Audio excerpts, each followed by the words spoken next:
Hello. आज हम इस वीडियो से स्टार्टिंग करने जा रहे हैं HTML कोर्स की। इस कोर्स में आपको HTML स्टार्टिंग से एंडिंग तक पढ़ाई जाएगी और उसके साथ साथ आपको नोट्स भी डिस्क्रिप्शन में प्रोवाइड करा दिए जाएंगे। इस कोर्स के दौरान आपको 4 प्रोजेक्ट भी करवाए जाएंगे। हर वीडियो के बाद एक प्रोजेक्ट होगा जिससे आपकी पढ़ी हुई चीज़ें रिवाइज होती रहेंगी, तो प्रोजेक्ट मिस मत करिएगा। प्रोजेक्ट को सीरियसली करना है। सो अब हम कोर्स को स्टार्ट करते हैं।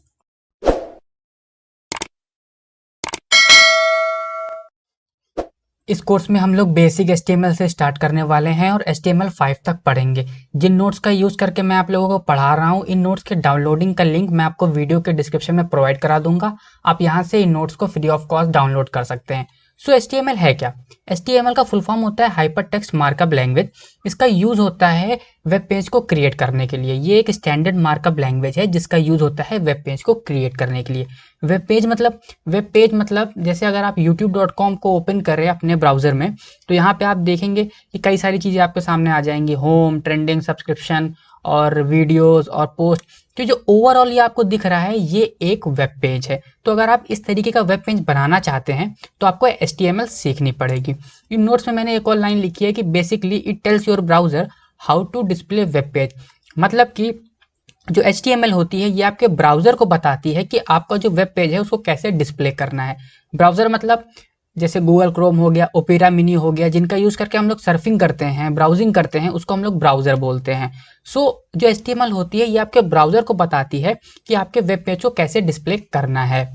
क्या HTML एक प्रोग्रामिंग लैंग्वेज है? इसका आंसर है नहीं। HTML एक प्रोग्रामिंग लैंग्वेज नहीं है।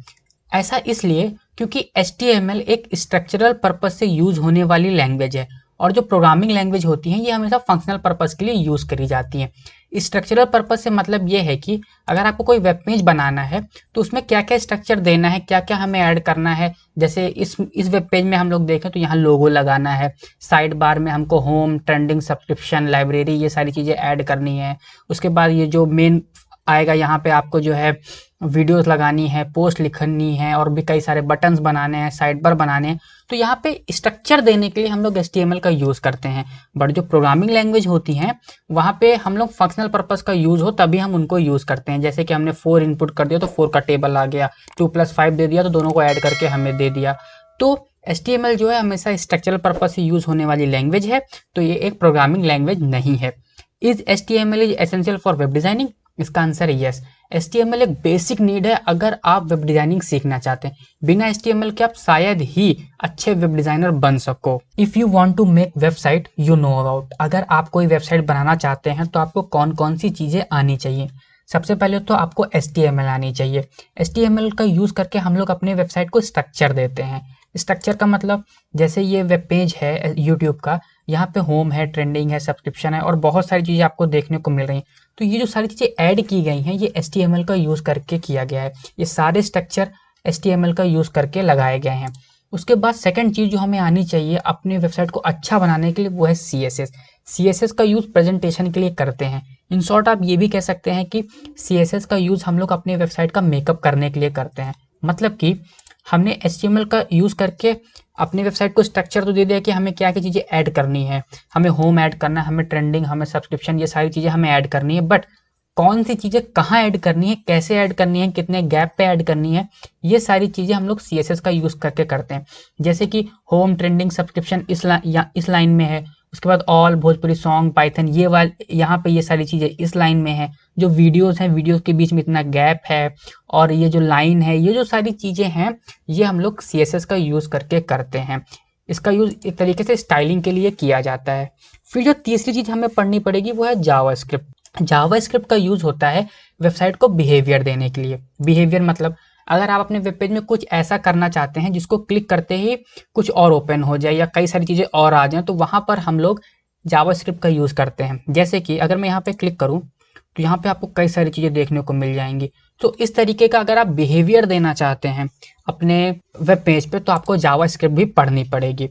चौथी चीज़ जो आपको पढ़नी पड़ेगी अगर आप बैकएंड भी बनाना चाहते हैं अपनी वेबसाइट का, वो है PHP। बैकएंड क्या होता है? बैकएंड एक वेबसाइट का पोर्शन होता है जो कि हमें दिखता नहीं है, बट ये जो भी डाटा आप अपनी वेबसाइट में डालते हैं उसको सर्वर तक पहुंचाता है। खैर बैकएंड के बारे में हम लोग PHP वाले कोर्स में अच्छे से बात करेंगे। पांचवी चीज जो हमें आनी चाहिए वो है CMS। CMS मतलब कंटेंट मैनेजमेंट सिस्टम। इसका यूज होता है वेब कंटेंट को मैनेज करने के लिए। खैर CMS के बारे में एक डिटेल वीडियो आने वाली है, आप उसको देख लीजिएगा, आप CMS के बारे में समझ जाएंगे।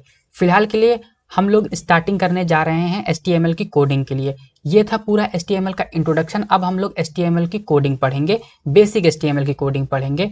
सो हम लोग HTML की कोडिंग करने के लिए हम लोग VS कोड या सबलाइन टेक्स्ट इस तरीके के एडिटर का यूज नहीं करने वाले, हम लोग JSBin का यूज करेंगे। आप चाहें तो VS कोड का भी यूज कर सकते हैं, सबलाइन टेक्स्ट का भी यूज कर सकते हैं, बट अगर आप बिगिनर हैं तो मेरी रिकमेंडेशन यही है कि आप JSBin का यूज करें प्रैक्टिस के लिए। ऐसा मैं इसलिए बोल रहा हूँ क्योंकि JSBin में जो चीजें होती हैं वो आपको बहुत आसान लगेंगी, क्योंकि वहां पे ट्रांसपेरेंसी बहुत होती है। जैसे कि मैं आपको दिखा देता हूँ, गूगल क्रोम पे आप लोग आइएगा, आप यहाँ पे सर्च करिएगा JSBin सर्च करते ही आपके सामने JSBin.com आ जाएगा, आप इस पर क्लिक करके इसको ओपन करिएगा। सो यहाँ पर ये है JSBin। यहाँ पे आप लेफ्ट साइड पे जो भी कोड लिखेंगे तुरंत ही उसका आउटपुट आपको यहाँ पे सामने देखने को मिल जाएगा। तो यहाँ पे आप समझ सकेंगे कि अगर मैं ये चीज लिखता हूँ तो हमारा आउटपुट ये आता है, अगर मैं ये चीज लिखता हूँ तो हमारा आउटपुट ये आता है, जिससे कि आपको HTML की कोडिंग समझने में बहुत ही ज़्यादा हेल्प होगी और बहुत आसानी से आप HTML को समझ सकेंगे। तो स्टार्ट करते हैं HTML की coding. Basic HTML document structure. अब हम लोग बेसिक HTML डॉक्यूमेंट स्ट्रक्चर पढ़ने जा रहे हैं, तो उसके लिए हम लोग JSBin को ओपन कर लेते हैं। JSBin को जब आप ओपन करेंगे तो लेफ्ट साइड जहाँ पे आपको कोड लिखना है वहाँ पे आप देखेंगे कि ऑलरेडी कई सारे कोड लिखे होंगे, कई सारे टैग लिखे होंगे। तो आपको क्या करना है, Ctrl+A से सबको सेलेक्ट करना है और डिलीट कर देना है, क्योंकि ये जो कोड हैं ये HTML5 के कोड हैं और अभी जो हम पढ़ रहे हैं वो बेसिक HTML है। तो बेसिक HTML में ये सारी चीज़ें यूज नहीं होती है। ओके, तो मैंने Ctrl+A से सेलेक्ट किया और इन सबको हटा दिया। अब बेसिक HTML जो सबसे पहला टैग यूज होता है वो होता है HTML। ओके, बेसिक HTML में जो सबसे पहला टैग हम लिखते हैं वो होता है HTML। और HTML में ऐसा होता है कि जो टैग हम ओपन करते हैं उस टैग को हमें क्लोज भी करना होता है। तो HTML टैग को हमने ओपन किया, अब हम HTML टैग को क्लोज भी करेंगे। क्लोज कैसे करेंगे, हम क्या करेंगे, बैकस्लैश लगाएंगे और फिर से लिख देंगे HTML। ओके, तो अब क्या हो गया, HTML टैग हम ये इस टैग का यूज करके हमने HTML टैग को ओपन किया और यहाँ पे हमने HTML टैग को क्लोज कर दिया। ओके, तो HTML डॉक्यूमेंट में कोई भी टैग, कोई भी हेडिंग, कोई भी पैराग्राफ, हर वो चीज जो आपको दिखती है जो लिखी हुई है वो HTML टैग के अंदर ही लिखी जाती है। ओके, ये एक रूल होता है HTML का। सेकंड टैग जो हम लोग लिखते हैं वो है हेड टैग। ठीक है, हेड टैग में हर वो चीज आती है जो चीज हमें दिखती तो नहीं है बट उसका यूज होता है हमारे वेब पेज को बनाने में, जैसे कि टाइटल, स्टाइल, बेस, स्क्रिप्ट, कई सारी चीजें होती हैं। जैसे कि टाइटल होता है, टाइटल क्या होता है, जो भी आप वेबसाइट बना रहे हैं उसका टाइटल देने के लिए इसका यूज होता है। ये आपके पूरे वेब पेज में नहीं दिखता है, ठीक है, बट जो हमारे ब्राउजर का टूल बार होता है, टूल बार मतलब ये चीज यहाँ पे दिखता है कि आपने जो भी चीज आप टाइटल टैग के अंदर लिखेंगे वो चीज यहाँ पे आपको शो होगी। ओके, और ये सर्च इंजन में भी शो होती है, सर्च इंजन में भी इसका वर्क होता है। तो जो हेड के अंदर हम लोग वो चीजें लिखते हैं जो कि हमें अपने वेब पेज पे तो नहीं दिखती है बट उसका यूज होता है वेब पेज को बनाने में। तो सबसे पहले हमने HTML लिख दिया, ठीक है। अब मैं यहाँ पे इंटर कर देता हूँ क्योंकि अब हम जो भी टैग ऐड करेंगे वो इसी के अंदर ऐड करेंगे। तो सेकंड टैग क्या होता है, हेड टैग। हेड टैग का यूज क्या होता है, अभी भी मैंने बताया, हेड टैग का यूज होता है हर वो चीज जो चीज हमें वेब पेज पे तो नहीं दिखती है बट उसका यूज होता है हमारे वेब पेज को बनाने में, उसको हम लोग हेड टैग के अंदर लिखते हैं। जैसे कि टाइटल, तो मैं इसको यहाँ पर इसके अंदर लिखता हूँ मैं टाइटल। टाइटल टैग को मैंने ओपन किया, अब हम क्या करेंगे, टाइटल टैग को क्लोज करेंगे। तो हमने टाइटल टैग को ओपन किया और टाइटल टैग को क्लोज कर दिया। अब हम यहाँ पे अपने चैनल के लिए सपोज करो वेबसाइट बना रहे हैं, तो मैं अपने चैनल का नाम दे देता हूँ CODERRY.com। तो ये हो गया codery.com। सो ये हो गया सेकंड टैग। थर्ड टैग जो होता है वो होता है बॉडी टैग। जैसे अभी अभी आपने हेड टैग में पढ़ा कि हेड टैग के अंदर हम लोग नॉन विजुअल एलिमेंट लिखते हैं, वैसे जो बॉडी टैग होता है, बॉडी टैग के अंदर हम लोग विजुअल स्ट्रक्चर या विजुअल एलिमेंट को लिखते हैं।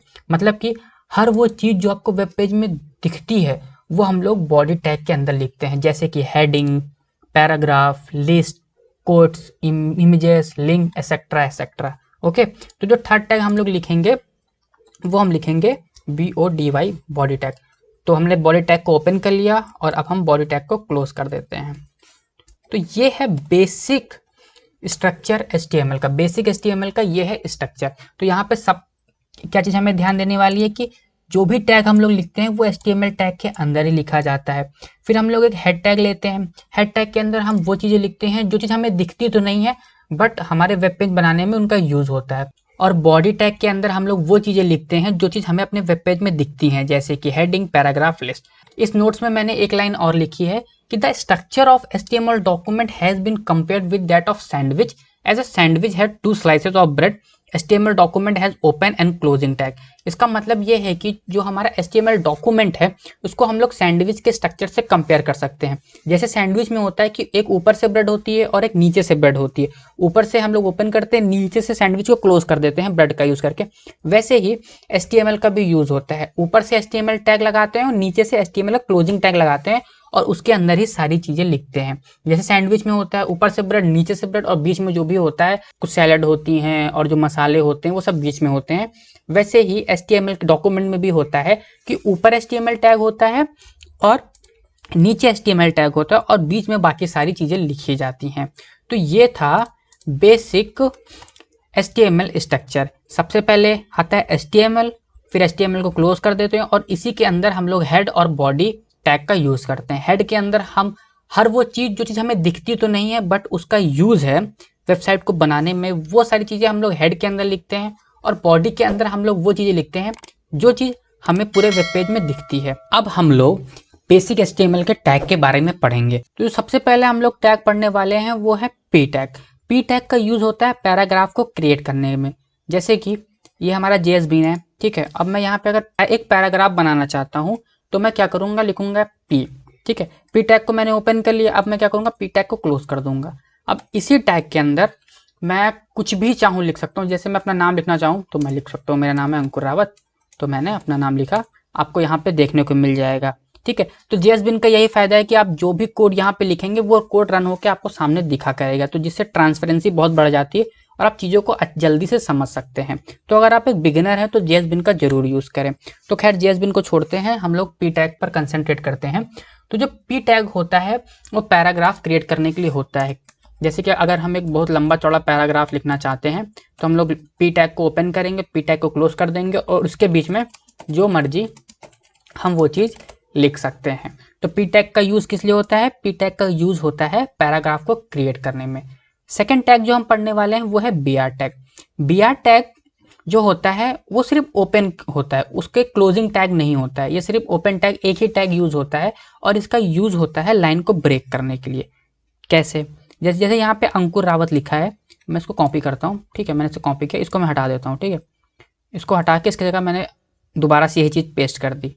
चलिए अगर मैं इसके बीच में BR लगा दूँ, ठीक है, तो देखिए ये अंकुर रावत एक लाइन में है और ये अंकुर रावत अलग अलग हुए, अंकुर इस लाइन में, रावत इस लाइन में। तो जो BR टैग होता है ये लाइन को ब्रेक कर देता है, ठीक है। और इसका कोई क्लोजिंग टैग नहीं होता है, इसमें बस BR लिख दो और हो गया, इसको क्लोज करने की जरूरत नहीं पड़ती। जैसे हम लोग बॉडी लिखा फिर बॉडी को क्लोज किया, पी लिखा फिर पी को क्लोज किया, वैसे हम लोग BR के साथ ऐसा नहीं करते, बस BR/ लिख देते हैं और वो हो जाता है। तो हमने यहाँ पे लिखा अंकुर रावत और इसके बीच में जैसे ही BR लगाया तो लाइन ब्रेक हो गई। तो ये था BR टैग का यूज। अब हम लोग कुछ फॉर्मेटिंग टैग पढ़ेंगे। फॉर्मेटिंग टैग का यूज होता है जो हमारा टेक्स्ट होता है उसको डिजाइन करने में। जैसे कि एक होता है बी, ठीक है। बी टैग का यूज होता है अगर हमारा जो टेक्स्ट है उसको बोल्ड करना है। जैसे ये मेरा नाम है, ठीक है। अगर मैं एक पैराग्राफ लिखता हूँ पी और मैंने इसको ओपन किया, क्लोज कर दिया। अब मैं अपना नाम यहाँ लिखने से पहले लगा देता हूँ बी टैग, ठीक। मैंने बी टैग लगाया और बी टैग को मैंने क्लोज भी कर दिया। अब अगर इसके अंदर मैं अपना नाम लिखूंगा तो जो मेरा नाम होगा वो बोल्ड लेटर में आपको देखने को मिल जाएगा। ये देखिए, जैसे मैंने पी टैग लिया और पी टैग के अंदर मैंने बी टैग लिख दिया, तो बी टैग के अंदर मैं जो भी लिखूंगा उसमें क्या होगा, जो मेरा नाम, जो भी टेक्स्ट लिखूंगा वो जो है बोल्ड लेटर में आएगा। जैसे कि यहाँ पे मैंने अपना नाम लिखा तो मेरा नाम बोल्ड लेटर में आया। अगर मैं बी टैग के बाहर कुछ भी लिखता हूँ, कोई भी टेक्स्ट लिखता हूँ तो वो बोल्ड नहीं आएगा क्योंकि वो बी टैग के बाहर है। यहाँ पे बी टैग को मैंने क्लोज कर दिया है। तो बी टैग का यूज होता है अपने टेक्स्ट को बोल्ड करने के लिए। वैसे एक होता है आई टैग। आई टैग का यूज करते हैं हम लोग अपने टेक्स्ट को इटैलिक टेक्स्ट में कन्वर्ट करने के लिए। जैसे अगर मैं इसको कॉपी करूं और इंटर करके मैं बी को रिप्लेस कर दूं आई से, आई, ठीक है, तो देखिए ये इटैलिक लेटर में लिख गया। वैसे ही एक होता है बिग। बिग का यूज़ करते हैं। बिग टैग जो होता है वो हमारे जो टेक्स्ट होता है उसको बड़ा कर देता है। जैसे यहाँ पे बी को मैं रिप्लेस कर देता हूँ बिग से, तो देखिए क्या होगा। देखिए ये जो टेक्स्ट है ये बड़ा है और ये टेक्स्ट छोटा है, इसमें काफ़ी दोनों में साइज में काफ़ी ज़्यादा अंतर है। तो बिग टैग का यूज़ होता है टेक्स्ट को बड़ा करने में। वैसे ही एक टैग होता है स्मॉल। स्मॉल टैग का यूज़ होता है टेक्स्ट को छोटा करने में। अगर मैं यहाँ पे लिखूँ बी को रिप्लेस कर दूँ स्मॉल से, तो जो हमारा टेक्स्ट होगा उसका जो साइज होगा वो छोटा हो जाएगा। ये देखिए इसका साइज और इसका साइज दोनों में कितना अंतर है। तो जो स्मॉल टैग का यूज़ होता है वो टेक्स्ट को छोटा करने के लिए होता है, और जो बिग टैग का यूज़ होता है वो टेक्स्ट को बड़ा करने के लिए होता है। जैसा नाम वैसा काम। इसके अलावा एक होता है सब टैग। सब टैग का यूज होता है सब स्क्रिप्ट टेक्स्ट लिखने के लिए। सब स्क्रिप्ट टेक्स्ट मतलब अगर आपको ऐसा लिखना है log 10 बेस पे ये, log 10 बेस पे वो, तो जहां पे आपको टेक्स्ट के बेस में कुछ लिखना होता है वहां पर हम लोग सब टैग का यूज करते हैं। कैसे करते हैं मैं आपको बताता हूँ। सबसे पहले हम पी को ले लिए, ठीक है। पी को लेने के बाद अब मैंने यहाँ लिखा लॉग। हमें लिखना है लॉग बेस पे 10। तो मैं बेस पे क्या लिखना है, बेस में 10 लिखना है ना, तो मैं 10 से पहले लगा दूंगा सब। ठीक, सब को लगाया और सब टैग को क्लोज कर दिया। अब अगर मैं इसके अंदर लिखूं 10, तो देखिए जो लॉग 10 है ये बेस में आ रहा है। अब यहाँ पे मैं जो भी लिखूंगा वो उसके बेस में ही आएगा। बट यहाँ से यहाँ पे सब देखिए मैंने क्लोज कर दिया। सब के बाहर में जो भी लिखूंगा वो उसके बेस में नहीं आएगा। तो सब टैग का यूज क्या होता है, सब स्क्रिप्ट टेक्स्ट लिखने के लिए यूज होता है। अगर हमको लॉग बेस में कुछ लिखना है तो इस तरीके का टेक्स्ट अगर हमें लिखना है तो हम लोग सब टेक्स्ट टैग का यूज करते हैं। उसके अलावा एक टैग होता है सब, SUP सब, ठीक है। इसका यूज होता है सुपर स्क्रिप्ट टेक्स्ट लिखने में। सुपर स्क्रिप्ट मतलब कि अगर हमें लिखना 2 की पावर 4 तो हम लोग कैसे लिखेंगे, तो वहां पे हम लोग SUP सब टेक्स्ट का यूज करेंगे, ठीक है। कैसे, सबसे पहले हम लोग पैराग्राफ को लेते हैं, पी टैग को हमने ओपन किया, पी टैग को हमने क्लोज कर लिया। अब हमें लिखना है 2 की पावर 4, तो हमने 2 लिखा। अब हमें 2 की पावर 4 लिखना है, 4 पावर में लगाना है, तो हम लोग 4 पहले लिख देंगे सब, SUP सब। सब टैग मैंने यहाँ पे ओपन किया और सब टैग को हमने क्लोज कर दिया। अब अगर मैं यहाँ पे लिखूँ 4, तो जो 4 होगा वो पावर में चला जाएगा। ये देखिए 2 की पावर 4 हो गया।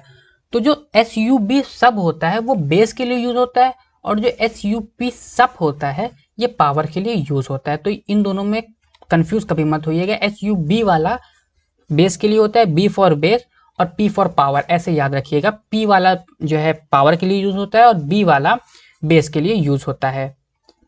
इसके अलावा एक होता है टैग स्ट्रॉन्ग। स्ट्रॉन्ग टैग का यूज होता है जो हमको अगर कोई भी इंपॉर्टेंट चीज लिखनी है अपने पैराग्राफ के अंदर तो हम लोग स्ट्रॉन्ग टैग का यूज करते हैं।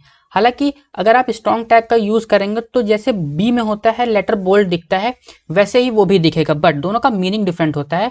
जो स्ट्रॉन्ग टैग होता है उसका मतलब होता है कि इंपॉर्टेंट, अगर उसके अंदर कोई चीज लिखी है वो इंपॉर्टेंट के रूप में देखी जाती है। बट जो बी होता है, बी टैग का सिर्फ यूज बोल्ड के लिए होता है। वैसे ही एक टैग होता है इंस।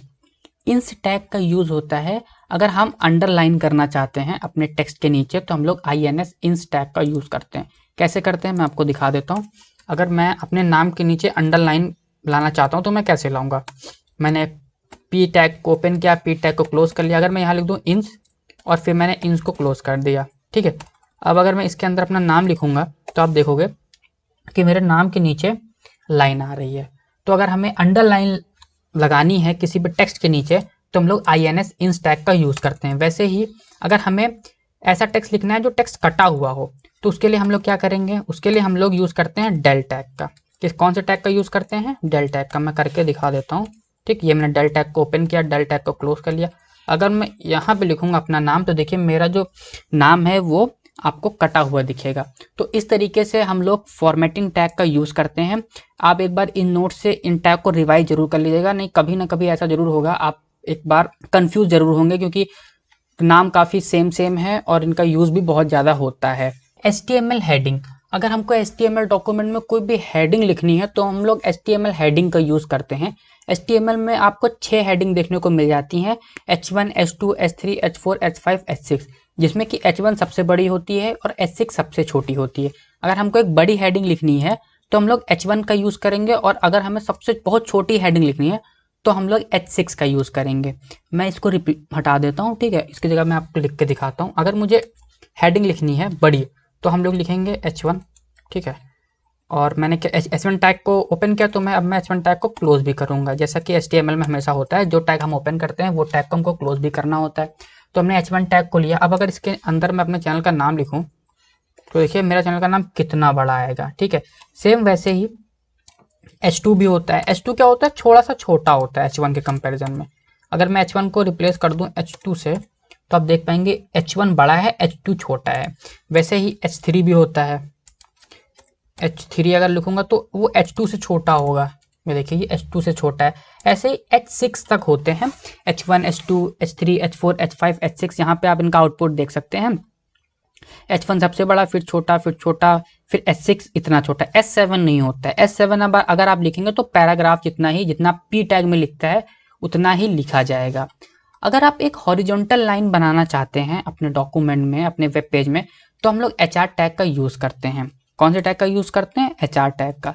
अगर मैं यहाँ पे लिख दूँ HR स्लैश तो देखिए एक हॉरिजॉन्टल लाइन यहाँ पे आ जाएगी। तो HR टैग का यूज़ क्या होता है, HR टैग का यूज़ होता है हॉरिजॉन्टल लाइन क्रिएट करने में। और इसमें भी एंडिंग टैग यूज़ नहीं करते हैं। जैसे हम लोग BR में नहीं एंडिंग टैग यूज़ नहीं करते हैं। H1 को हमने ओपन किया तो H1 को हम क्लोज भी करते हैं, बट BR के साथ ऐसा नहीं होता है। हम सिर्फ BR लिख देते हैं। वैसे ही HR भी होता है, हम HR को ऐसे ही लिख देते हैं, उसमें एंडिंग टैग नहीं लगाते हैं। तो HR का यूज़ क्या होता है, HR का यूज़ होता है एक हॉरिजॉन्टल लाइन क्रिएट करने में। कमेंट्स क्या होती हैं, कमेंट्स का यूज़ होता है हम लोग डिस्क्रिप्शन देने के लिए कमेंट्स का यूज़ करते हैं।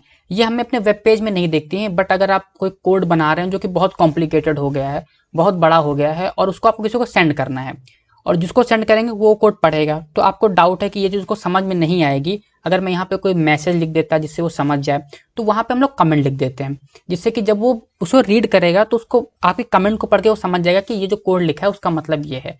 वो चीज़ कभी भी रन नहीं होती है, वो चीज़ हमें अपने वेब पेज में डिस्प्ले नहीं होती है। तो कमेंट के लिए हम लोग क्या करते हैं, हम लोग कमेंट ऐसे देते हैं कि जैसे ये मैंने लिख दिया, ठीक है।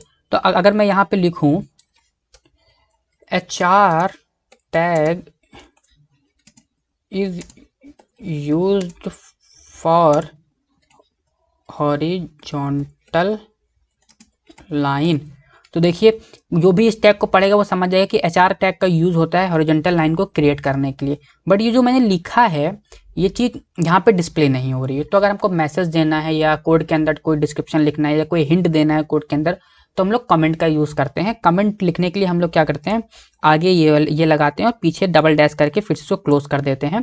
तो उसके बीच में हम जो भी लिखेंगे वो कमेंट कहलाता है। HTML एट्रीब्यूट, अगर हम अपने टैग में कोई एडिशनल इन्फॉर्मेशन प्रोवाइड करना चाहते हैं या उनको मॉडिफाई करना चाहते हैं तो वहाँ पे हम लोग एट्रीब्यूट का यूज़ करते हैं। काफ़ी सारे एट्रीब्यूट ऐसे होते हैं जिनकी वैल्यूज़ भी होती हैं। वैल्यू कुछ भी हो सकती है, नंबर में हो सकती है, परसेंटेज में हो सकती है, या लेफ्ट राइट के फॉर्मेट में भी हो सकती है। इस चीज़ को हम लोग एक एग्जाम्पल से समझते हैं।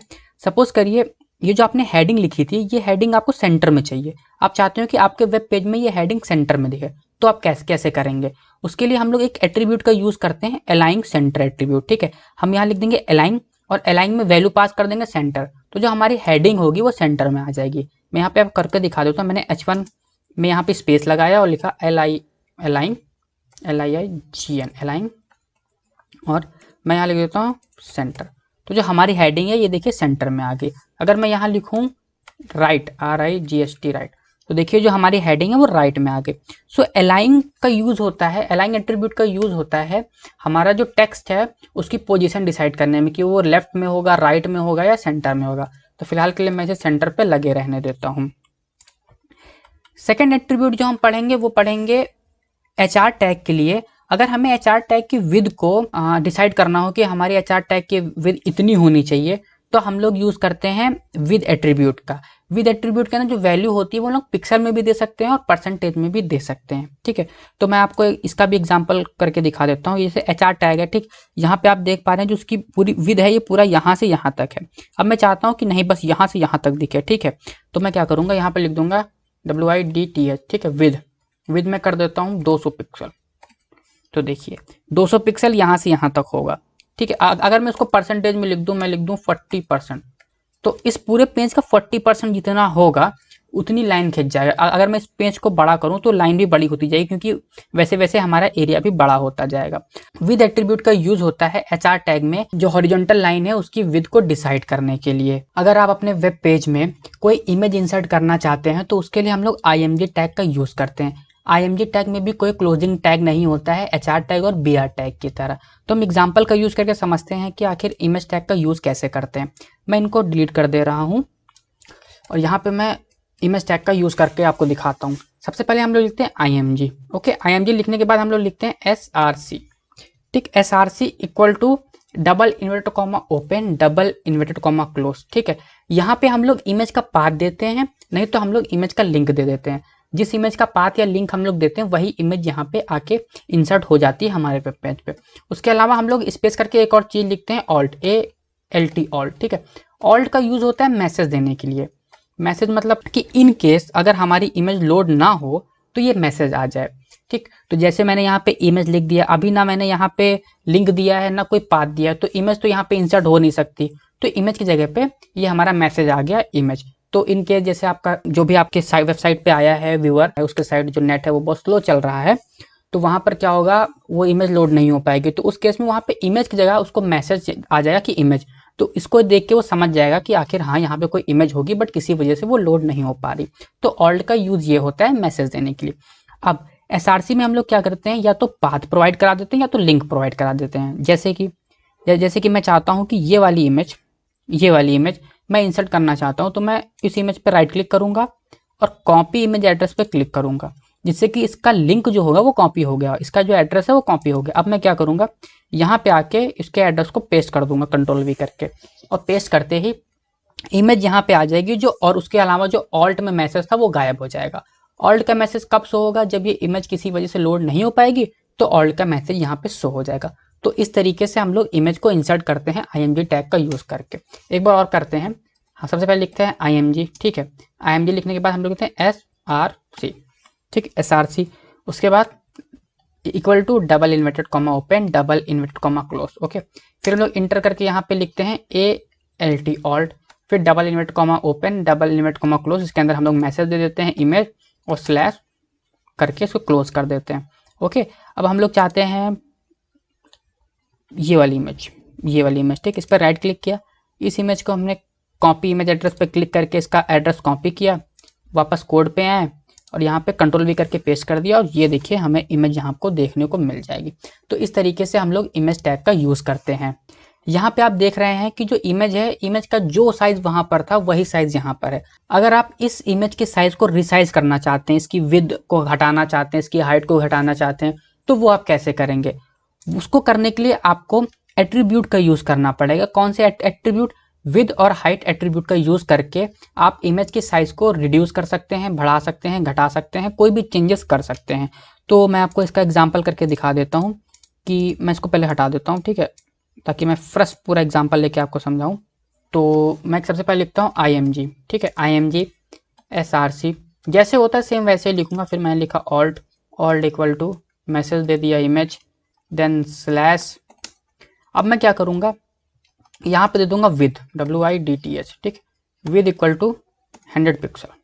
तो जो उसकी विद है वो देखिए, अब मैं कोई भी इमेज का लिंक यहाँ पे दूंगा तो वो इतने में ही आएगी।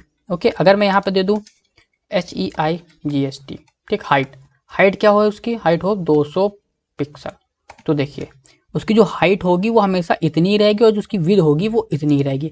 जैसे मैं इस वाली इमेज का लिंक कॉपी करता हूँ और अगर मैं यहाँ पे पेस्ट करूँ तो रियलिटी में ये इमेज इतनी बड़ी है, बट जैसे ही मैं यहाँ पे पेस्ट करूँगा तो जो उसकी हाइट है वो इतनी हो जाएगी और जो उसकी विद है वो इतनी हो जाएगी। और मतलब जो हमने यहाँ पे लिखा था हाइट और विद वो उसके अकॉर्डिंग चेंज हो जाएगी। तो हाइट और विद एट्रीब्यूट का यूज करके हम लोग इमेज को रिसाइज करते हैं, इमेज के साइज को बढ़ाते घटाते रहते हैं। अगर आप चाहते हैं अपने इमेज में बॉर्डर, तो बॉर्डर के लिए एक और एट्रीब्यूट यूज होता है, बॉर्डर एट्रीब्यूट। बॉर्डर एट्रीब्यूट का यूज करके आप अपने इमेज में बॉर्डर लगा सकते हैं। जैसे आपने यहाँ पे विद लिखा था, तो विद के बाद अगर मैं यहाँ पे लिख दूं border BORDER equal to 2 pixel, तो देखिए यहाँ पे एक ब्लैक कलर का बॉर्डर आ गया, ठीक है। अगर मैं यहाँ लिखूं 10 पिक्सल तो काफी मोटा बॉर्डर लग जाएगा। ये देखिए ब्लैक कलर का काफी मोटा बॉर्डर लग गया। अगर मैं यहाँ से हाइट हटा दूं तो इमेज काफ़ी अच्छी लगेगी देखने में।